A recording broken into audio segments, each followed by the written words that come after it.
Recorded Books and RB Digital present Beauchamp Hall by Danielle Steele. Narrated by Dan John Miller.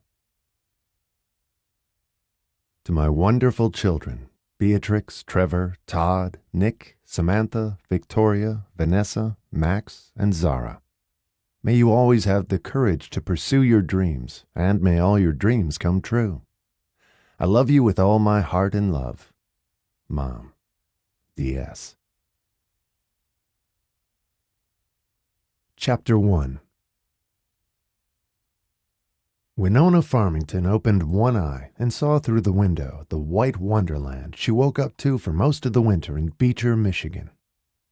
It was a small town, almost 2 hours north of Detroit, with a population of 10,000. Beecher's main claim to fame was that it had been hit by the 10th deadliest tornado in U.S. history in the 1950s, long before Winnie was born. Nothing much had happened there since. The other side of her double bed was cold, which meant that Rob had gotten up at least an hour before and left for the meat processing plant where he worked. She guessed even before she glanced out the window that he hadn't bothered to shovel after last night's snow. The house she lived in had been her mother's, and she owned it with her sister Marge. Marge was already married with kids when their mother died, and she and Eric owned their own house. So Winnie stayed in the family house, and they agreed that if they ever sold it, they'd split the proceeds equally. But for now, at least, Marge didn't need the money.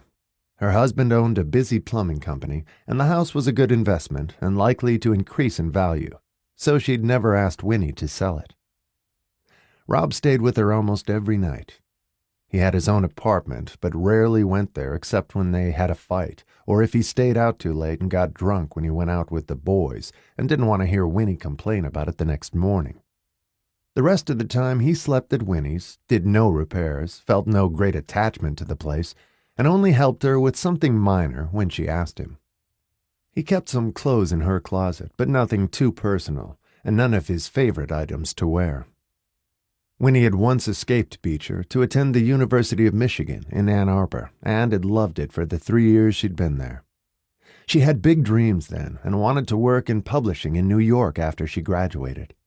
She'd even visited the city a couple of times with her roommates and loved it. But then her mother got sick at the end of junior year, and by the end of the summer, it looked as if she only had a few months to live. Winnie didn't want to miss being with her mother for her final days. They'd always been close, particularly after Marge moved out after she graduated from high school when Winnie was 8. She had her mother to herself from then on, and their time together was precious. Her mother had shared with her her passion for books, the delight of Jane Austen, the Bronte sisters, her favorite authors, biographies of famous people, history, and current authors. Winnie took the first semester of senior year off to be with her. But she was no better by Christmas, and Winnie took spring semester off as well to nurse her.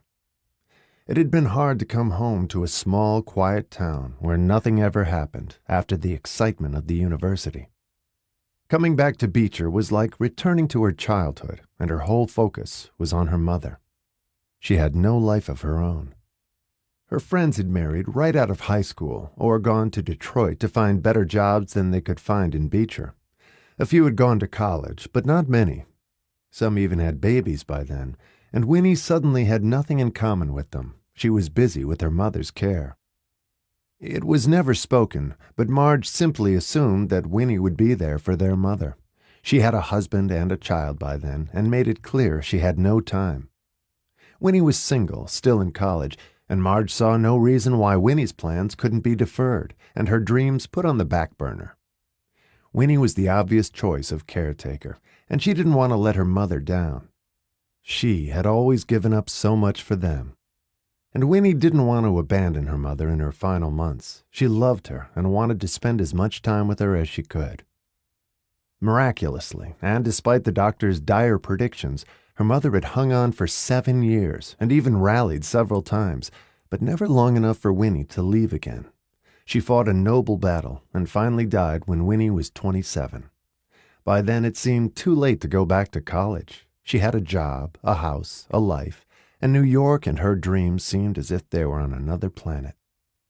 She was working as a cashier at a restaurant and got a better job at the local printing company after that. She met Rob 4 months after her mother died, and the time had drifted by like a river from then on, carrying her along with it. She didn't need a college degree for the job she had. Her own natural... To keep listening to this audiobook, I've left you a link in the description so you can do it, at no cost thanks to Audible's 30-day free trial.